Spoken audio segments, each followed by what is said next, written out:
हमारे देश की सबसे बड़ी विडंबना यही है कि हमने कभी भी योग्यता और कथावाचन को मॉडर्न समय में प्राथमिकता नहीं दी है। चाहे आज का सिनेमा हो या टीवी, इसका प्रत्यक्ष प्रमाण हमें मिल ही जाता है। इसी का दुष्परिणाम है कि जो देश कभी बुनियाद, हम लोग, रामायण, कैंपस, अल्पविराम जैसे सीरियल बनाता था, वे आज ससुराल सिमर का, साथ निभाना साथिया, ये रिश्ता क्या कहलाता है जैसे निकृष्ट सीरियल्स भी जबरदस्ती परोस रहा है।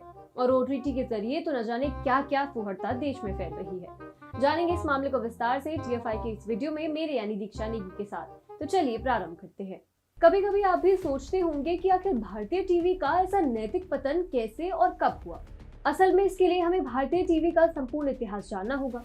यूं तो टीवी का पदार्पण देश में 1959 में ही हो गया था, पर कुछ फिल्मों, समाचार और गीतों को छोड़कर एकमात्र सरकारी चैनल दूरदर्शन पर कुछ और नहीं दिखाया जाता था। कलर टीवी की उत्पत्ति यूं तो 1960 के दशक में हो चुकी थी, परंतु भारत आते आते उसे 1982 लग गए और 1984 में जाकर दूरदर्शन पर पहला धारावाहिक प्रसारित हुआ, हम लोग। ये एक पारिवारिक प्रयोग था जो काफी सफल रहा और 1985 में 154 एपिसोड्स के साथ खत्म हुआ। इसके सूत्रधार कोई और नहीं बल्कि वयोवृद्ध अभिनेता कुमुदलाल गांगुली थे, जिन्हें हम अशोक कुमार के नाम से बेहतर जानते हैं।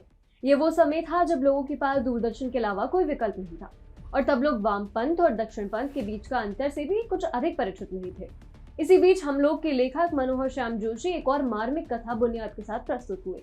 ये मास्टर हवेली राम के जीवन के इर्द गिर्द घूमती कथा थी, जिन्हें विभाजन के चलते अपना सब कुछ छोड़कर नए भारत में शरण लेनी पड़ी। इस सीरीज को रमेश सिप्पी ने निर्देशित किया था और ये भी अपने समय की श्रेष्ठतम सीरियलों में से एक गिना जाता है। फिर दूरदर्शन ने इतिहास रच दिया जब रामानंद सागर ने रामायण महाकाव्य को टीवी पर चित्रित करने का निर्णय लिया। ये कार्य बहुत कठिन था और फिल्मों के जरिए भी इसे पूरी तरीके से न्याय दिला पाना इतना सरल नहीं था। इसके अलावा सही रोल के लिए सही व्यक्ति ढूंढना जिसे घास के ढेर में सुई ढूंढने समान था। उसके ऊपर से दूरदर्शन के कुटिल प्रशासक भास्कर घोष जैसे लोग भी थे, जो चाहते ही नहीं थे कि रामायण प्रसारित हो, क्योंकि वे देश के सेक्युलरिज्म के विरुद्ध जाती है। परंतु इन सभी चुनौतियों को पार पाते हुए न केवल रामायण प्रसारित हुई, बल्कि वे इतनी लोकप्रिय हुई कि लोग इसे देखने के लिए अपने सभी कार्य को छोड़कर टीवी के सामने बैठ जाते थे। एकता कपूर का आगमन हुआ और फिर टीवी सीरियल्स की दुर्दशा का दौर प्रारंभ हुआ। आप भी सोचते होंगे कि ऐसा क्या हुआ कि जिस देश में हम लोग, बुनियाद, रामायण बनते थे, वहाँ कंटेंट का अचानक से अकाल आ गया। इसका एक उदाहरण तारक मेहता का उल्टा चश्मा बेहतर समझा सकता है। केबल टीवी के प्रादुर्भाव से दूरदर्शन के अलावा भी चैनल आने लगे, परंतु प्रयोग कम नहीं हुए। रामायण के अलावा महाभारत, द ग्रेट मराठा, बनेगी अपनी बात, कैंपस, स्वाभिमान, अ माउथफुल ऑफ स्काई, इंद्रधनुष जैसे सीरियल्स भी आने लगे।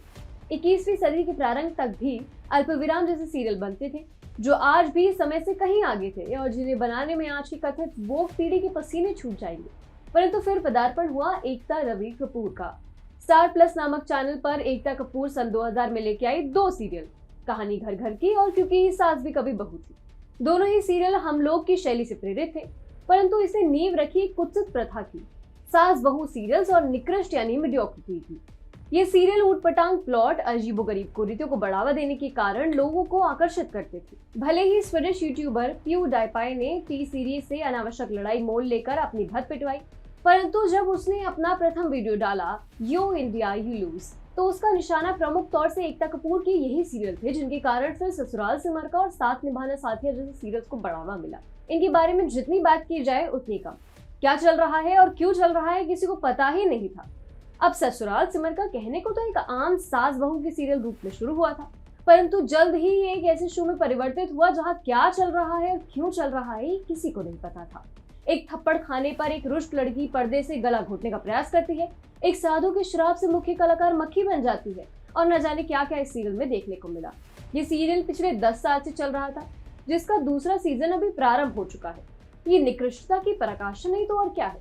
अब बात करते हैं तारक मेहता का उल्टा चश्मा सीरियल की, जो भारतीय टीवी के पतन का सबसे प्रत्यक्ष और जीवित प्रतीक है। ये शो पिछले 13 वर्षों से निरंतर चला आ रहा है। जब 2008 में भारतीय टीवी निम्नतम स्तर पर था, तब सब टीवी पर ये शो प्रसारित हुआ था और लोगों के लिए किसी ताजी हवा के झोंके से कम नहीं था। आज भी इसके प्रथम 5 वर्ष के एपिसोड लोग धड़ल्ले से शेयर करते हैं, क्योंकि वे न सिर्फ चुटकीले हैं, अपितु कहीं ना कहीं एक महत्वपूर्ण संदेश भी देते हैं। परंतु वो कहते हैं ना कि किसी भी चीज की एक समय सीमा होती है और उससे अधिक उसे खींचने पर उसका विनाश निश्चित ही है। तारक मेहता के साथ भी यही हुआ है और आज स्थिति ये है कि लोग उसके वर्तमान एपिसोड के प्रति उतना आकर्षित नहीं है जितना वो पहले हुआ करते थे। स्वयं इस शो से जुड़े कुछ पुराने कलाकार मानते हैं कि जरूरत से अधिक खींचना इस शो के लिए हानिकारक सिद्ध हुआ है। फेम और पैसे कमाने की अंधी दौड़ में कला और रचना को हम लोगों ने कहीं बहुत पीछे छोड़ दिया है। यही एक कारण है कि जो देश अपनी कला के दम पर कभी भी किसी भी फिल्म या टीवी फेस्टिवल से एक झटके में सैकड़ों पुरस्कार अपनी योग्यता के बल पर प्राप्त कर सकता है, चाहे वे एमी हो या ऑस्कर, परंतु वह इसलिए चूक जाता है क्योंकि हमारे लिए पैसा अधिक मायने रखता है, न कि दमदार व्यक्तित्व एवं आकर्षक किरदार।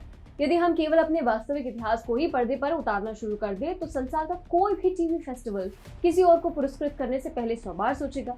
भारत के टीवी कंटेंट का डंका पूरे विश्व में बजेगा, बस प्रयास करने की देर है।